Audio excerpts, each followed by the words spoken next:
Աստված մարդուն ստեղծեց բոլորովին մերկ, օժտեց նրան աշխարհն ընկալելու բացառիկ հնարավորությամբ եւ այն մեկնաբանելու սեփական մտքի իմացության աստիճանով։ Առաջին ինչ արեց մարդը այն էր, որ ստեղծեց իր միակ հագուստը տերևներից, ապա մարդկության էվոլյուցիայի, մտքի ու գիտակցության զարգացման արդյունքում այդ առաջին տարազը կատարելագործվեց, ձևափոխվեց ու դարձավ անհրաժեշտություն եւ մարդկային ճաշակի չափորոշիչ։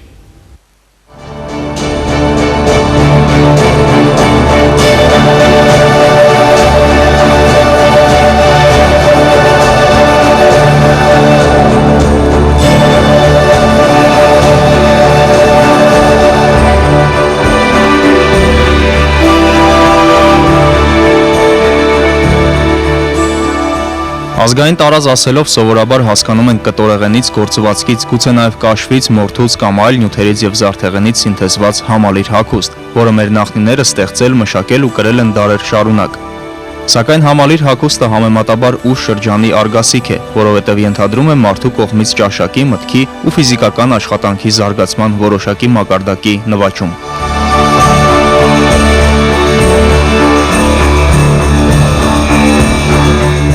Մարդուց շատ ժամանակ կպահանջվեր, մինչ նա կկարողանար պատրաստել զարդեր, մշակել կաշին, բացահայտել գործվածքի գյուտը եւ այլն։ Ուստի բավականին երկար ժամանակ մեր նախնին ստիպված էր իր մերկությունը ծածկել միատարր եւ առավելապես բուսական ծագում ունեցող նյութերով։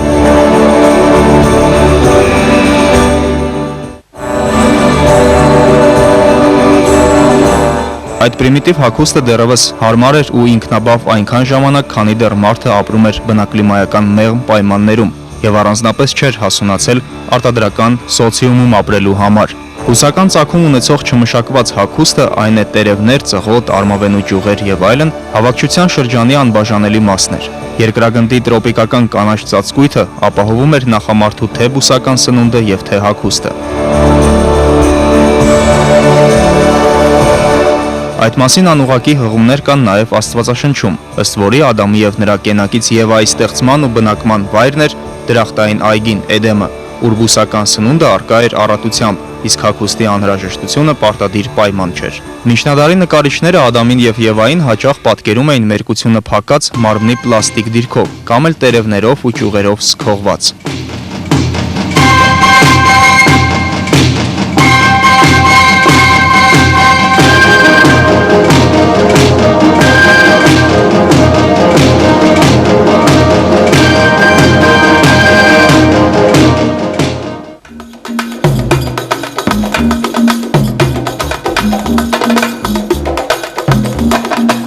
Համալիր տարազի մեկ ուրիշ բաղկացուցիչի զարդեղենի ծագումը սերտորեն աղերսվում է առաջին պրիմիտիվ կրոնների հետ։ Խեցեղենից, գույնզգույն քարերից, ոսկորներից եւ զանազան ուրիշ նյութերից պատրաստված զարդերը ունեին բացառապես խորհրդապաշտական նշանակություն։ Իրենց ձևերով, կրելու եղանակներով սրանք թերևս առհասարակ տարազի ամենահարատև տարրերն են, ու չնայած որ ժամանակի մեջ կորցրել են խորհրդապաշտական բովանդակությունը, բայց եւ այնպես անվերապահորեն կիրառելի էին նույնիսկ մեր ժամանակներում։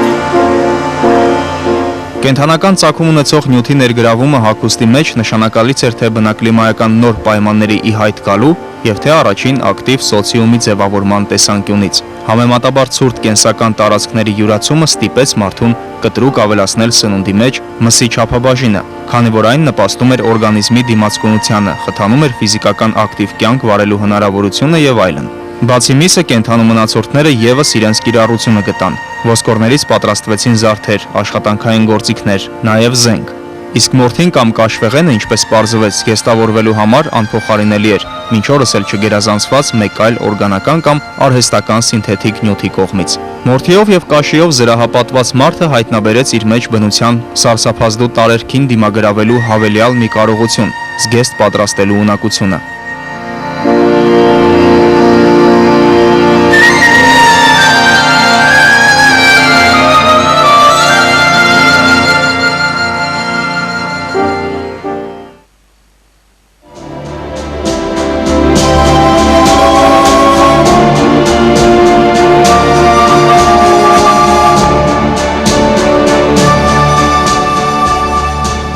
Ջուրհակության գյուտը պատկանում է արդեն առաջին քաղաքակրթություններին։ Ջուրհակությունը կարող էր զարգանալ միայն տնտեսական արտադրողական ակտիվ կյանք վարող համայնքներում, ուր գործվածքի համար իբրև նյութ էր ծառայում բուրդը, եթե տվյալ համայնքը գերազանցապես զբաղվում էր ընտանի կենդանիների բուծմամբ, կամ բուսական թելը, եթե համայնքը գերադասում էր հողագործությունը։ Համալիր հագուստի եւ առաջին տարազի ծագման ժամանակաշրջանը աղերսվում էր տնտեսական արտադրողական ակտիվ կյանքի սկզբնավորման հետ։ Առաջին տարազները սինթեզել են իրենց մեջ մարդկության նախորդ փուլերի ողջ փորձը։ Այլևս տարազների մեջ մասնակիորեն կամ գերակշռությամբ առկա են թե մորթին ու թե կաշին, ոտնամանների, վերարկուների, դիմակների, ռազմահանդերձանքի տեսքով,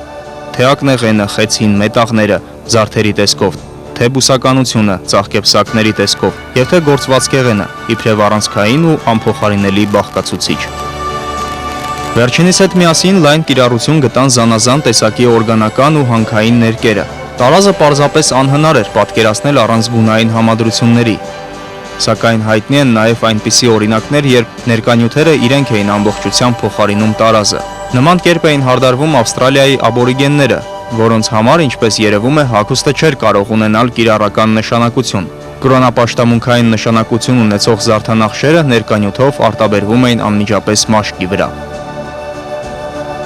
Իր հերթին այս փաստը հուշում է, որ տարազների ձևավորման կամ ինչպես ընդունված է հիմա ասել դիզայնի, ապա գունահարդարման եւ զարդանախշերի կազմության ողջ ընտրությունը պայմանավորված էր տվյալ ցեղի կամ համայնքի դավանած կրոնի եւ աշխարհընկալման բովանդակ համակարգով։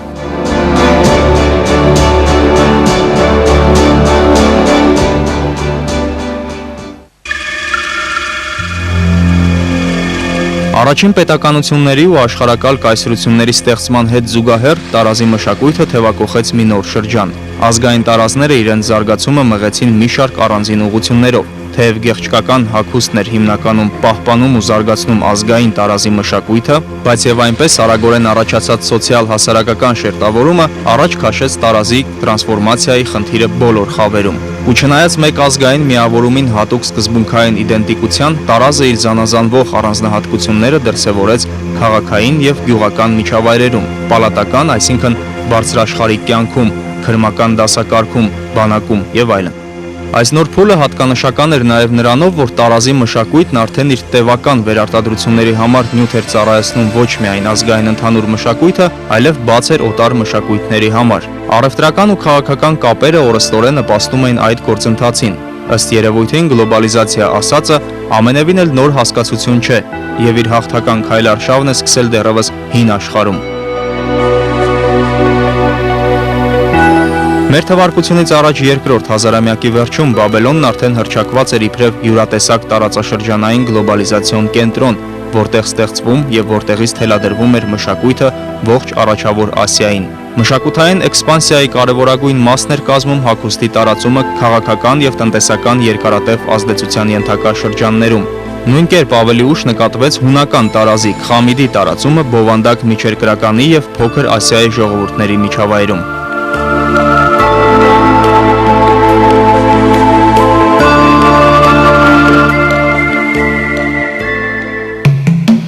Մեր թվարկությունից առաջ 4-րդ դարում Ալեքսանդր Մակեդոնացու նվաճումները ել ավելի ընդարձակեցին հունական ձևվածքի հագուստի աշխարհագրությունը առավելապես դեպի արևելք։ Ընդ որում նույն ժամանակին արևելյան տարազի մի շարք տարրեր ու առանձնահատկություններ իրենց հերթին տեղ գտան հունամակեդոնական տարազի մեջ։ Հունական Խամիդի ձևվածքը անշուշտ յուրացվեց նաև Ապենինյան թերակղզու ցեղերի, էտրուսկների, լատինների եւ այլոց կողմից, ի հետևանք ինչի հետագայում Հռոմի ստեղծման ու հզորացման հետ մեկտեղ այստեղ ծագեց դասական հագուստի նոր մշակույթ։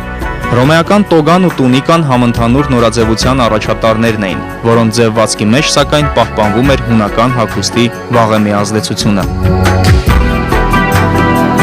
Տարազի էքսպանսիայի ամենավառ օրինակն է ժամանակակից դասական հագուստի լայն կիրառումը բովանդակ աշխարհում։ Այս գերնորաձևությունը ունի ոչ թե մեկ, այլ երկու հայրենիք՝ Անգլիան եւ Ֆրանսիան։ Ընդ որում, եթե դասական պիջակն ու տաբատը ծագել են 19-րդ դարի Անգլիայում, ապա այն, ինչ մենք այժմ անվանում ենք կանացի երեկոյան հագուստ, առավելապես կրում են նապոլեոնյան շրջանի սալոնների նորաձևության ազդեցությունը։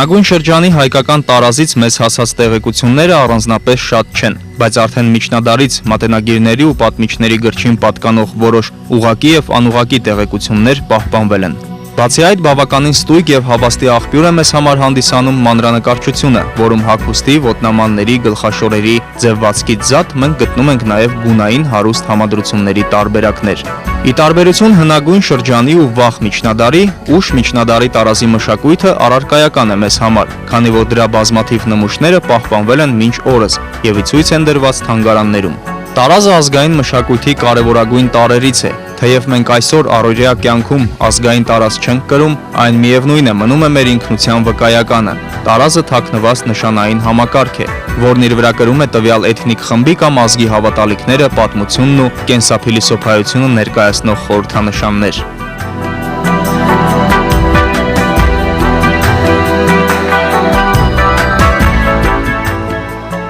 Չնայած հայոց տարազների հիմնական ոճական ընդհանրությանը, հայոց աշխարհի յուրաքանչյուր նահանգ ու գավառ ներմուծել այդ տարազների մեջ միայն իրեն հատուկ խորհրդանշական ու կիրառական տարրեր։ Տարբերվում է հայկական մոտ 70 տարազաձև, որոնք բռնել են ժամանակի քննությունն ու կայացել, ստանալով ուրույն գունազարդում եւ նախշահամակարգ։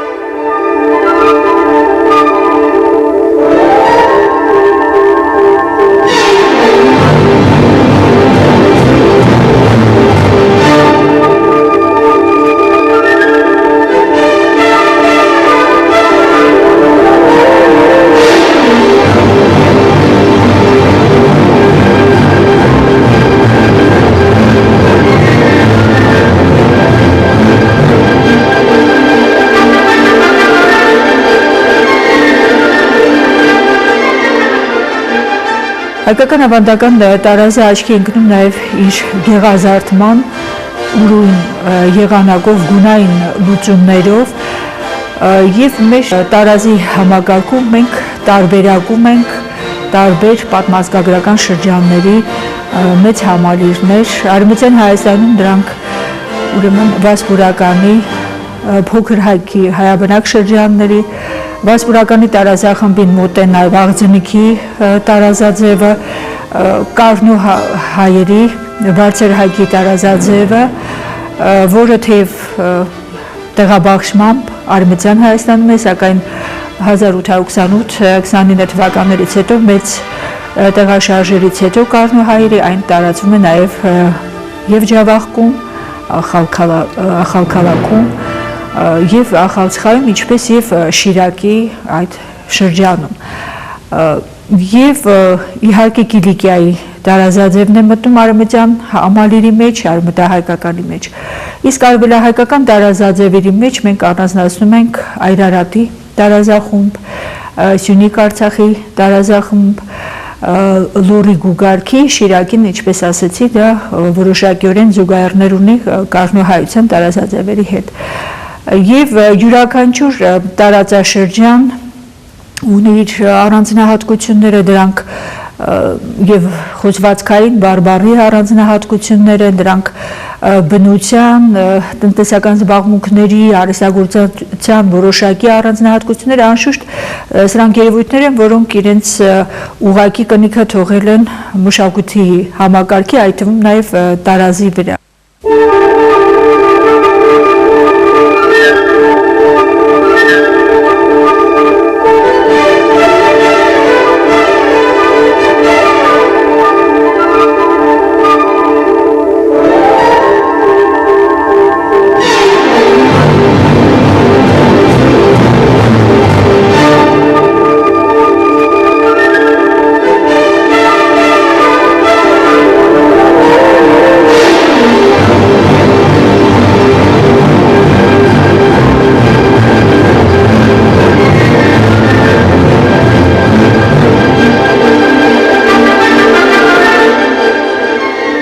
Մեր տարազի վրա կարոս խաչ ավելի, ասենք, ինչ-որ մի ռեգիոնին է հարազատ։ Ասենք, նույն կենաց ծառը տարբեր ռեգիոնում տարբեր կերպ են պատկերել, մանրանկարների մեջ ուրիշ կերպ է նկարվել։ Այսինքն կախված նրանից, թե այդ ռեգիոնում ինչ կերպ են ընկալել, այդ ռեգիոնում նույնիսկ, ասենք, շալվարի կտարը ձևվածքից բռնած, եթե ցույց ցուրտ ռեգիոնը ավելի լայն են ձևը, որպեսզի ինքը փոթ տա հավաքվի իրար վրա ավելի տաք լինի, հերմետիկ, այսպես ասենք, տերմոսի էֆեկտով աշխատի, որպեսզի տղամարդը չմրսի։ Այսինքն այս ամեն ինչը ազդել է, նաև ազդել է իհարկե օտարների ազդեցությունը, կախված այդ ռեգիոնում քրդերի հետ շփումը ավելի մեծ է եղել, միտեղ կովկասյան ցեղերի հետ, միտեղ ասենք լազերի հետ, կոնկրետ համշենահայերի դեպքում պարսկահայքը, պարսիկների եւ նաև ասորիների հետ շփում, այսինքն հնարավոր չէր խուսափել նաև օտար ազդեցությունից, բայց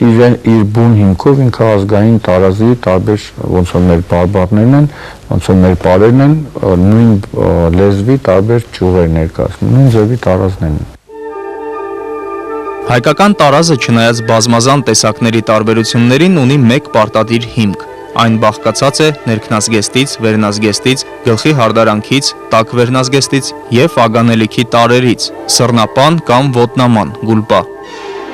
Տարազը սոցիալական կարգավիճակի անձնագիր է հանդիսացել, քանի որ ըստ դրա տեսքի, գունազարդման և օգտագործված նյութերի կարելի էր որոշել մարդու ընտանեկան կարգավիճակը։ Զուր չէ, որ հայտնի խոսքն ասում է. տարազը փակում է մարդու մարմինը և բացում նրա ներաշխարհը։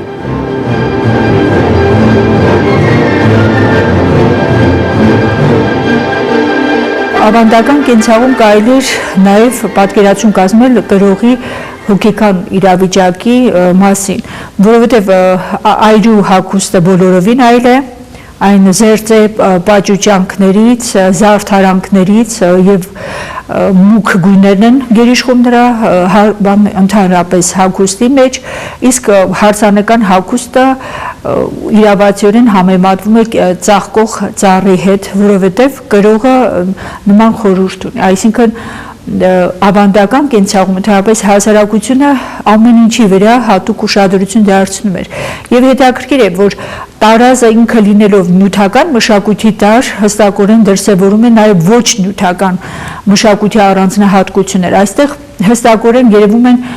տվյալ ժողովրդի տվյալ մշակույթը կրողի գեղագիտական առանձնահատկությունները այսինքն անպատճառորեն այստեղ հստակորեն պետք է երևար գեղեցիկի ընկալման գեղեցիկի այդ իդեալի առանձնահատկությունները տվյալ ցեղային կամ ասենք էթնիկական ընդհանրության եւ սա հստակորեն մեր տարազում արտահայտվում արտացոլվել է եւ հետաքրքիր է որ երբ մենք հարսանեկան հագուստն ենք նայում ապա այստեղ գերիշխում են վառ պայծառ գույներ կարմիր կանաչի հստակորեն այդ դրսևորումը որովհետև ըստ ժողովրդական պատկերացումների հնագույն հավատալիքների կանաչը եւ կարմիրը դրանք մեկը առաջինը կոնկրետ կարմիրը դա արյան կրակի խորհրդանիշն է եւ ուղղակիորեն կապվել է կնոջ հետ եւ կրել է այդ արգասավորության, բեղմնավորության խորհրդանիշի իմաստը, իսկ կանաչը դա դալարի երիտասարդության խորհուրդ ունի եւ կոնկրետ ամուսնական ծիսակարգում կանաչ գույնը հանդես է գալիս որպես փեսացուի գունային նշանակում, իսկ կարմիրը կնոջ գունային նշանակում։ Ավելին ասեմ, որ կարմիր գույնով ընդհանրապես կարմիր հարս դա արդեն նշանակում է ամուսնացած կամ կարմիր բառը բավական դրական լիցքեր ունեցող արտահայտություն է, որովհետև երբ որ ասում են կարմիր օրեր, կարմիր հարս, այսինքն ծաղկող նորահարս, այդպիսի գաղափար ունի եւ շատ հետաքրքիր է, որ բառային բանաձևով հայոց մեջ ասել են կարմիր գոգնոց։ Կարմիր գոգնոց կապել դա նշանակում է ամուսնանալ։ Հարսանեկան հագուստը ծածկված է եղել բուսական եւ կենդանական խորհրդանշաններով, որոնք բացի զգեստի գեղեցկությունը ապահովելուց նաեւ հմայելի գործառույթ են կատարել։ Տեղաբաշխվելով հարսի մարմնի ամենախոցելի մասերին, դրանք պաշտպանական նշանակություն են ձեռք բերել։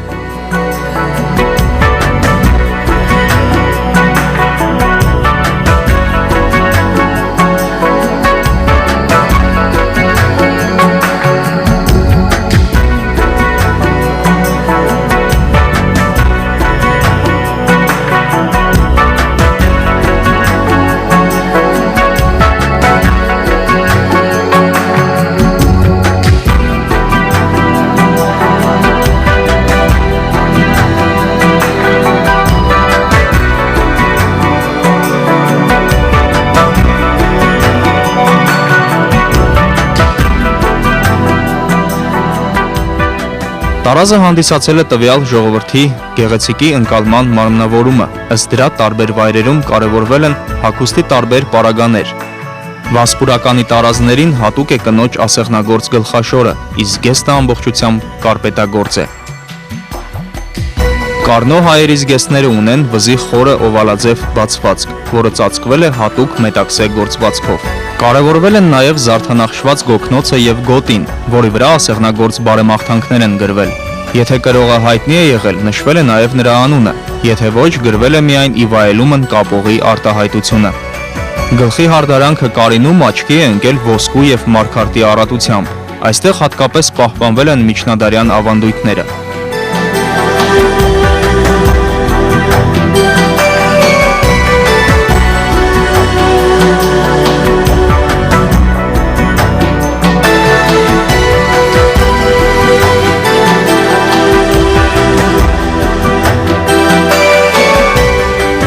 Հայկական ավանդական տարազը հաճախ զարդարվել է ոչ միայն ասեղնագործ նախշերով, այլև ոսկյա կամ արծաթեա դրամաշարներով։ Դրանք լայնորեն կիրառվել են որպես ճակատակալներ, վզնոցներ եւ այլն։ Տարբեր տարազներում, հատկապես վասպուրականում, հանդիպում են տարբեր խորհրդանիշներով կրծքազարդեր։ Լեռնային շրջաններում հանդիպում ենք մորթե մուշտակների, իսկ Արարատյան դաշտի բնակիչների գլխի հարդարանքում անգամ բերանկապ կարող ենք տեսնել։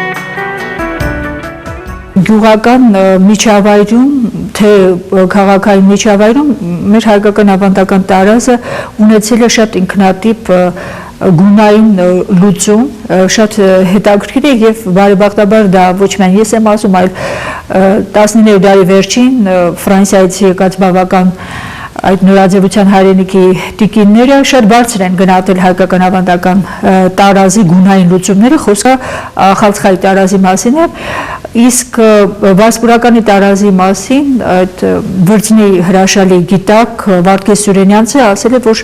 ուղղակի ցնցվելու աստիճանի ճաշակավոր են այդ գունային համադրությունները, որ կարծեք թե ասում է բնության մեջ կարմիրը եւ կապույտը այդքան ներդաշնակ չեն, բայց հայկական ավանդական տարազում դրանք ուղղակի շատ կատարյալ ճաշակով են զուգորդված եւ ապշեցնում են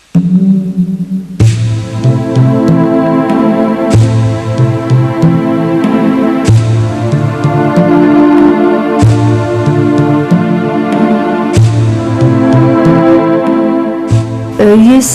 կցանկանայի, որ հայկական ավանդական տարազը չլիներ միայն թանգարանների զարդը, որովհետև դա իսկապես ազգային հարստություն է եւ կարող է, եթե ստեղծագործաբար օգտագործվեր մեր ժամանակակից մոդելագործների համար, նոր աղբյուր լիներ որոնումների, փնտրտուքների, որովհետև իսկապես սա արժանի աղբյուր է, ուղղակի պետք է ըստ արժանվուն այն գնահատել։ Այսօր ինչ-ինչ փորձեր արվում են, երբեմն ես մտածում եմ, որ չարժե որ անդրադառնան, որովհետև հաճախ են աղավաղումներ արվում եւ նույնիսկ այդպիսի գնահատականներ են հնչում, որ սա քրդական է, ես բոլորովին համաձայն չեմ դրա հետ, որովհետեւ ինքը քրդական համալիրը բավական գեղեցիկ է իր տեսակի մեջ եւ այս գնահատականները ուղղակի արդարացի չեն, ուղղակի կարծում են, որ ճիշտ կլինի որևէ անդրադարձ անելով թանգարաններում պահվող տարազներին անպայման փորձեին ուսումնասիրել դրանք,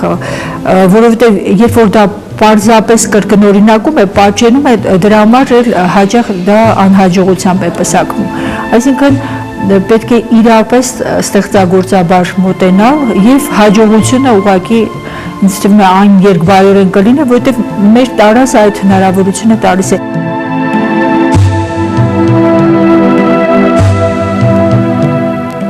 Ես օրինակ երբեք անգլիական թագավորի հագուստը չեմ փոխի իմ իշխանական տարազը։ Այնքան ճոխ է Կարնո տարազը, վերջերս որ Փարիզում ցուցադրվեց մեր Ֆրանսիայում տեղի ունեցած հայկական մշակույթի օրերում, ամենագեղեցիկը Կարնո այդ իշխանական տարազն էր, որ ուղղակի կարող եմ ասել անգին է։ Մենք հաճախ տեսնում ենք բեմերից, երբ որ շատ կներեն ինձ բառերի համար դոշակի կտորի նման կտորներով, տարազներով բարձրանում են բեմ կամ հնարավորինս մի քիչ միգուցե ինչ-որ մեկին նեղացնեն, բայց լեռնեցու տարազներից ավելի խառնիչ աղանջ, ավելի շատ կներեք մի քիչ ավելի վայրենի տեսք ստացած ինչ-որ տարազներ։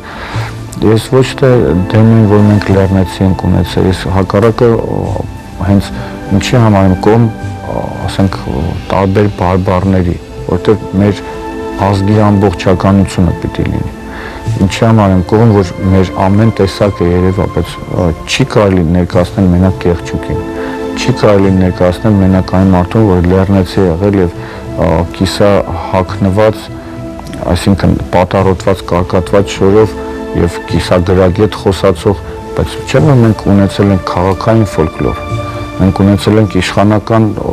արքունիք ենք ունեցել, իշխանական պարեր ենք ունեցել, մեհենական պարեր ենք ունեցել եւ այդ մեհենական պարը հնարավոր չէ Գեղչուկի պարով տարազով պարել եւ այս ամեն ինչը հաշվի առնելով իմ կարծիքով ես չեմ ասում պետք է կորցնենք այն ինչը որ գեղչկական էր, ոչ Քավլիցի,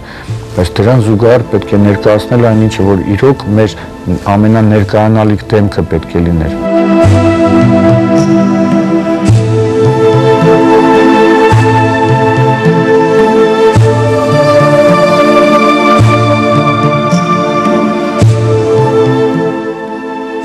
Քսանմեկերորդ դարի տարազը ապազգային է, այն չի ճանաչում ոչ մի սահման և կաշկանդված չէ էթնոսների և սոցիալական շերտերի զանազանություններով։ Խորհրդանշական տարրերը վերացել են տարազից, զիջելով իրենց տեղը գեղագիտական չափորոշիչներին, հարմարավետությանը, երբեմն ապշեցուցիչ ցուցամոլությանը։ Կարճ ասած, տարազը վերածվել է հագուստի, տարազ և հագուստ։ Այս երկու հասկացությունները միմյանցից տարբերվում են այնքան, որքան տարբերվում են հին ու նոր աշխարհները, հին ու նոր աշխարհընկալումները, հին ու նոր մարդիկ։ Բարեկամներ, այսօր այսքանը։ Ցտեսություն, մինչ նոր հանդիպում արի եթերում։